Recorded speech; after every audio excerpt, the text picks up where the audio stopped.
Okay, आज मैं आपको एक क्वेश्चन बताने जा रहा हूँ जो इक्विवेलेंट लेंस से रिलेटेड है। 2023 का क्वेश्चन है, नीट का है।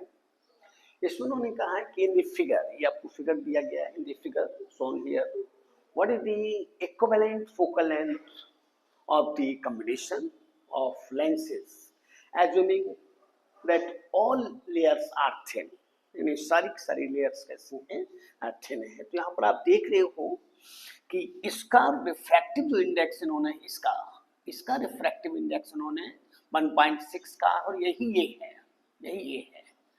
ओके, तो इसकी फोकल लेंथ को मैंने, चूंकि इन्होंने म्यू2 कहा है 1.6, तो इसकी फोकल लेंथ को मैंने f2 और इसकी फोकल लेंथ को मैंने f3, और ये दोनों ही बराबर हैं। तो यहाँ पर अगर हम इसका लेंस मेकर फॉर्मूला का यूज करते हैं, by using lens maker formula, by using lens maker formula, अगर हम लेंस मेकर फॉर्मूला का यूज करते हैं जो कि 1/f बराबर हुआ करता है μ2/μ1-1 इंटू 1/r1-1/r2। यहाँ पर ये μ1 जो है वो मीडियम का रिफ्रैक्टिव इंडेक्स है और μ2 लेंस का रिफ्रैक्टिव इंडेक्स है। तो चूंकि आपने देखा है कि लेंस जो है एयर में है, तो हम एयर का रिफ्रैक्टिव इंडेक्स यहाँ पर 1 रख सकते हैं। तो अगर हम f2 और f3 की बात करते हैं तो 1/f2 बराबर हो जाएगा 1/f3, ये दोनों सेम है। ये भी प्लेनो कॉनकेव है, ये भी प्लेनो कॉनकेव है, जिसको मैंने यहाँ पर बना दिया है। तो इसकी ये जो फर्स्ट सरफेस है, ये इसकी रेडियस ऑफ कर्वेचर इन्फिनिटी है और सेकंड की पॉजिटिव है। कितना है इन्होंने दिया है, r1 बराबर r2 बराबर 20 दिया है। तो यहाँ पर 1.6/1 जो कि 0.6 हो जाएगा, 0.6 हो जाएगा इनटू, और ये हो जाएगा -1/20। अगर हम इसको सॉल्व करते हैं तो डेसिमल हटाते हैं तो 200 हो जाएगा, तो -3/100 हो जाएगा। तो ये 1/f2 और 1/f3 कैलकुलेट किया। इसका मतलब अगर f2 और f3 की बात करते हैं तो 100/3 सेंटीमीटर हो जाएगा। अब आप देख रहे हो कि यहाँ पर ये जो लेंस आपका है ये कॉन्वेक्स है, ये वाला कॉन्वेक्स है, जिसकी फर्स्ट सरफेस ये है, जिसका रेडियस ऑफ कर्वेचर पॉजिटिव है और सेकंड सरफेस की रेडियस ऑफ कर्वेचर नेगेटिव है, और इसका रिफ्रैक्टिव इंडेक्स उन्होंने दिया है 1.5 और इसकी फोकल लेंथ को हम लोग f1 मान चुके हैं। तो इसी फॉर्मूला का हम यूज करते हैं, 1/f1 बराबर हो जाएगा 1.5/1, चूंकि एयर में रखे हुए हैं -1, 1/20 -1/20 हो जाएगा ये, और माइनस प्लस हो जाएगा, तो ये हो जाएगा यहाँ पर 0.5 बचेगा, 0.5 2/20 इससे काट के 0.5/10 हो जाएगा, और अगर इसका इसके साथ गुना कर देते तो 1 हो जाएगा, यानी 1/20 हो जाएगी। ये फोकल लेंथ f1 बराबर हो जाएगी किसके, 20 सेंटीमीटर के। और इन्होंने कहा है कि कॉम्बिनेशन की फोकल लेंथ क्या होगी, तो focal length of a combination, इसी को इन्होंने इक्विवेलेंट शब्द का यूज किया है, यानी इक्विवेलेंट ऑफ फोकल लेंथ का यूज किया है। तो कुछ है नहीं, अब फॉर्मूला मैंने आपको बताया है, उसका आप यूज कर लीजिए, आपका आंसर आपकी जेब में आ जाएगा। तो आप जानते हो बाई यूजिंग अब 1/f बराबर 1/f1 plus 1/f2 plus 1/f3 up to कहां तक 1/f है। तो यहाँ पर देखिए, here f is focal length of equivalent lens या कॉम्बिनेशन की फोकल लेंथ, और फर्स्ट लेंस की फोकल लेंथ f1 है, सेकंड लेंस की फोकल लेंथ f2 है, इसलिए 1/f बराबर हो जाएगा 1/f1 जो आपने निकाला यहाँ पर, 1/f1 निकाला यहाँ पर कितना 1/20 है, और 1/f2 आपने निकाला और f3 भी निकाला है 1/, जिसका की मान -3/100 है, -3/100 है।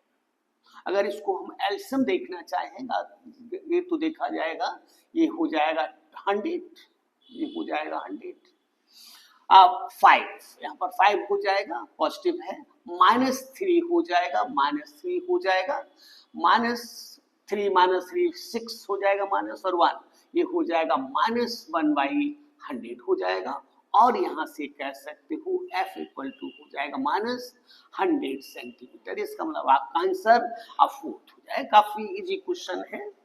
2025 में भी इस नेचर का क्वेश्चन किया गया था, जिसमें उन्होंने पावर पूछी थी इक्विवेलेंट लेंस की, 4 लेंस जो कि प्रत्येक की पावर P थी और प्रत्येक का मैग्निफिकेशन M था, और उन्होंने पूछा था कि कॉम्बिनेशन की पावर क्या होगी, तो उसका आंसर था 4P और मैग्निफिकेशन था M की पावर 4, चूंकि M1 into M2 into M3 up to Mn ये कैपिटल M हुआ करता है। तो ये भी काफी इजी क्वेश्चन था। तो this is the focal length of combination, जिसको इन्होंने कहा इक्विवेलेंट फोकल लेंथ, इसको इन्होंने क्या कहा है, इक्विवेलेंट फोकल लेंथ का है। तो ध्यान ये रखिएगा कि जब भी सबको यूज करते हैं साइन कन्वेंशन का जरूर ध्यान दीजिएगा। और साइन कन्वेंशन आपको मालूम है, कोऑर्डिनेट साइन कन्वेंशन का आप यूज करते हैं, और कोऑर्डिनेट साइन कन्वेंशन में ये y एक्सिस है और ये x एक्सिस है। इसको आप x एक्सिस कहते हैं, ये x डैश है, इसको फर्स्ट क्वाड्रेंट कहते हैं।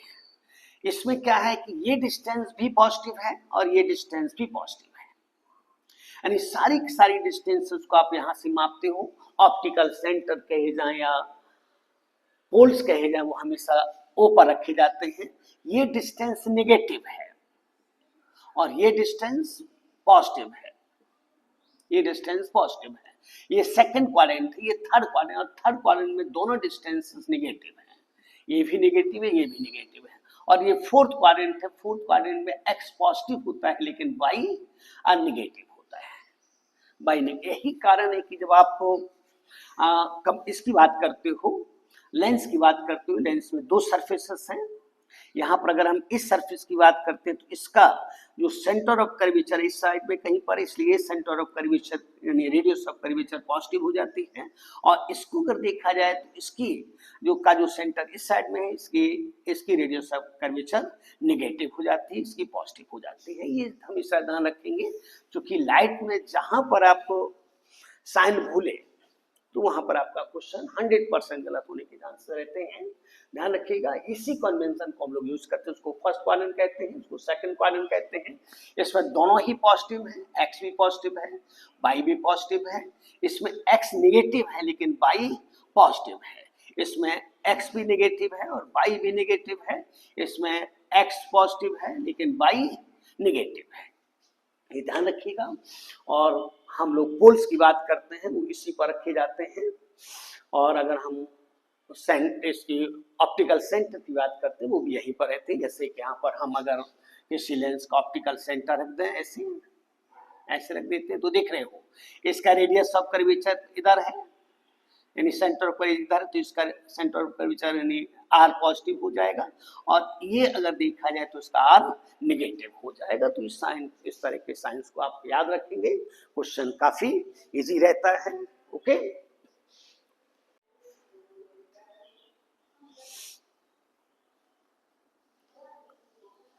ओके, आज मैं क्वेश्चन आपको बताने जा रहा हूँ जो कि नीट 2016 का है, और ये इक्विवेलेंट लेंस पर है। मैंने उसका फार्मूला भी आपको बताया है पिछले वीडियो में। इसमें क्वेश्चन है कि two identical convex lenses of glass, जिसका रिफ्रैक्टिव इंडेक्स दिया है 3/2 of focal length f each are kept in contact. Okay, the space between the two lenses is filled with water, जिसका रिफ्रैक्टिव इंडेक्स दिया 4/3। अब करें the focal length of combination बिल्वी। Okay, कुछ है नहीं, ध्यान दीजिएगा। इसमें 3 लेंसेज बन जाते हैं, 2 लेंस सेम दिए। जैसे ये लेंस को अगर हम लोग LF मान लें, इसकी फोकल लेंथ, और इसकी फोकल लेंथ को भी हम F मान लें, इसको हम F1 कह दें और इसको हम F3 कह दें, तो दोनों की फोकल लेंथ बराबर है, जो कि F है। और बीच में यहाँ पर आप देख रहे हो ये लेंस है वाटर लेंस, इसमें पानी भरा हुआ है, तो ये निश्चित रूप से कॉनकेव लेंस यहाँ पर बन रहा है। तो अगर हम लेंस फार्मूला का यूज करते हैं, क्योंकि इसकी रेडियस ऑफ कर्वेचर आपको नहीं मालूम है, तो यहाँ पर by using lens maker formula, तो 1/f बराबर हुआ करता है μ-1 इंटू 1/r1 - 1/r2, जो एक कन्वेक्स है, का मतलब दोनों के जो सरफेस से रेडियस ऑफ कर्वेचर है बराबर है। तो 1/f हो जाएगा 3/2, जो कि इसकी जो का जो रिफ्रैक्टिव इंडेक्स हो 3/2 है -1 इंटू 1/r का मतलब ये पॉजिटिव है, इसका ये फर्स्ट जो सरफेस का रेडियस ऑफ कर्वेचर पॉजिटिव है और इसका रेडियस ऑफ कर्वेचर नेगेटिव है, तो माइनस 1/-r जो कि बराबर हो जाएगी, तो 1/2 हो जाएगा और ये 2/r हो जाएगा, ये 2/r हो जाएगा, 2 से 2 कटकर 1/r का मतलब है कि जो f है वो r के बराबर हो जाएगा। इसका मतलब है कि जो f1 है और f3 है, यानी जो फर्स्ट लेंस और थर्ड लेंस है, इन दोनों की फोकल लेंथ बराबर है किसके, r के बराबर है, और यही आप किसके बराबर कह चुके हो, f के बराबर कह चुके हो, जो कि यहाँ पर आप प्रूफ कर लिए हो। हाँ, इसके बाद अगर हम कॉन्केव लेंस की बात करते हैं तो कॉन्केव लेंस में भी दो सरफेसेस हैं।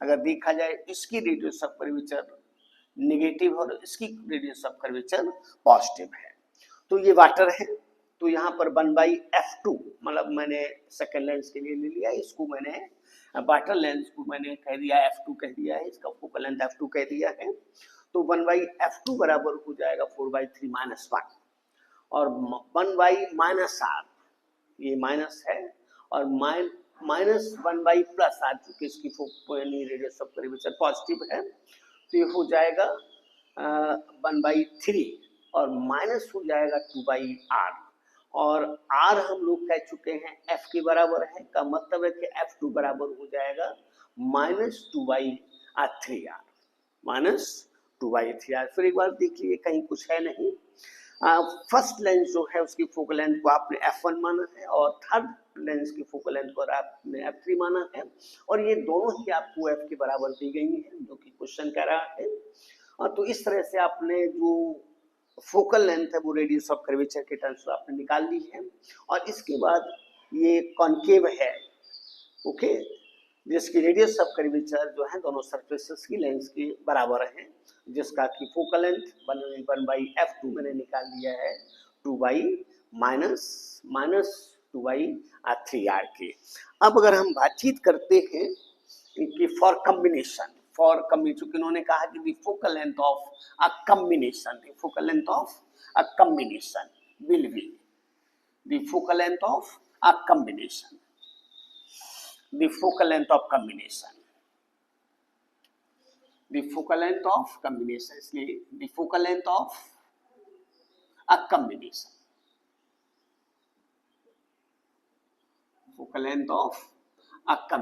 इसमें मैंने आपको फॉर्मूला बताया है 1/f बराबर हुआ करता है 1/f1 plus 1/f2 plus 1/f3 up to कहाँ तक 1/f है, ये मैंने आपको बताया। इसलिए 1/f this is the focal length of combination जो कि बराबर हो जाए 1/f1 is 1/f plus minus इसको 1/f2 को हम लोगों ने निकाल लिया है माइनस और 2/3r और प्लस हो जाएगा जिसको हम लोगों ने f कहा है और प्लस हो जाएगा 1/f।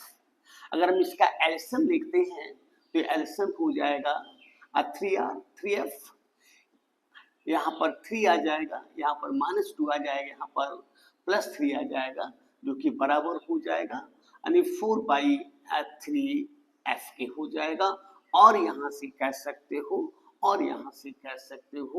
f बराबर हो जाएगा 3f/4 के हो जाएगा। इसका मतलब आंसर आपका सेकंड हो जाएगा, कुछ था नहीं। तो ये सब फार्मूला है जिनको आप याद रख सकते हैं क्योंकि इसमें एन लेंसेज मैंने लिए थे और पहले की फोकल लेंथ 1/f1 है, दूसरे की 1/f2 है, तीसरी की 1/f3 है, यानी ये फोकल लेंथ है f1 f2 f3 सब फोकल लेंथ हैं और जो f है वो कॉम्बिनेशन की फोकल लेंथ है। यहाँ पर इसका आंसर हो जाएगा 3/4f के, ओके। और एकदम ठीक इसी तरह का क्वेश्चन उन्होंने 2023 में भी किया था जिसमें उन्होंने r बता दिया था और f भी बताया था उन्होंने और आपसे पूछा था कि इक्विवेलेंट लेंस की फोकल लेंथ क्या होगी, ओके।